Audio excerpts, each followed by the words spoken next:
जय हिंद साथियों, इस वीडियो में जानेंगे कि गंगा नदी कहाँ से निकलती है और साथ ही जानेंगे कि गंगा जल को अगर कई वर्षों तक भी अगर डिब्बा में पैक करके रख दिया जाए तब भी उसमें कीड़ा क्यों नहीं लगता है या सड़ता क्यों नहीं है पानी। किसी और नदी का अगर जल रख दीजिएगा वैसे तो उसमें कीड़ा लगने लगेगा। इसी का कारण जानेंगे। देखिए, भारत के एक राज्य उत्तराखंड जो उत्तर प्रदेश से सन 2000 में अलग हुआ था, बेसिकली उसको दो भागों में बांट सकते हैं। एक हिस्सा रहता है गढ़वाल और दूसरा हिस्सा रहता है कुमायूं। गढ़वाल वाले एरिया में बहुत सारे हिमानी पाया जाता है। हिमानी का मतलब ग्लेशियर, बर्फीले पहाड़। वहीं से कई नदियों का उद्गम होता है। पहाड़ के बर्फ धीरे धीरे पिघलकर कई नदियों का रूप ले लेती है। देखिए, बद्रीनाथ के संतोपत हिमानी से दो नदी निकलती है। एक का नाम है धौली गंगा और एक का नाम है विष्णु गंगा, और दोनों नदी विष्णु प्रयाग में आकर मिल जाती है। प्रयाग का मतलब होता है मिलन स्थल। दोनों नदी का गहराई एकदम बराबर होता है, इसलिए इस नदी का नाम होता है, जो देखिए यहाँ से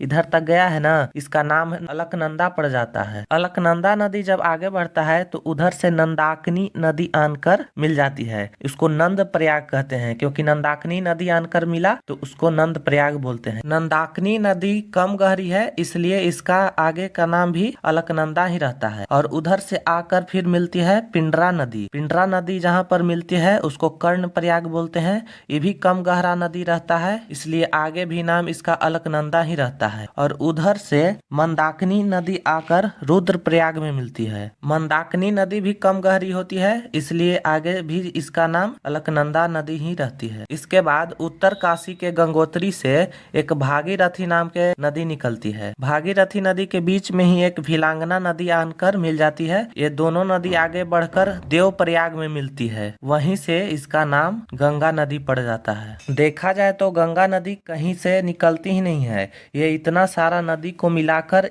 बनती है। लेकिन हिंदू ग्रंथों में भागीरथी को भी गंगा बोल दिया जाता है, इसलिए छोटा मोटा एग्जाम ग्रुप डी चपरासी खलासी वाले एग्जाम में पूछा जाएगा कि गंगा नदी कहाँ से निकलती है, तो गंगोत्री से उसमें लगाना होता है। और इन पांचों प्रयागों को विष्णु प्रयाग, नंद प्रयाग, कर्ण प्रयाग, रुद्र प्रयाग और देव प्रयाग को हिंदू धर्म में महत्वपूर्ण माना गया है। अब आप समझ गए होंगे कि गंगा नदी कहाँ से निकलती है। और गंगा जल को कई वर्षों तक पैक करके रखने के बावजूद भी उसमें कीड़ा नहीं लगता है या सड़ता नहीं है। इसका कई कारण है, जैसे गंगा नदी के जल में दूसरे नदी की अपेक्षा ज्यादा ऑक्सीजन पाया गया है, और गंगा नदी के रास्ते में कई सारे मेडिसिन प्लांट आते हैं। ये औषधि भी अपना असर पानी में छोड़ते हैं। और गंगा जल में बहुत सारे बैक्टीरियोफाज पाया गया है। ये एक तरह का वायरस होता है जो बैक्टीरिया को खत्म कर देता है।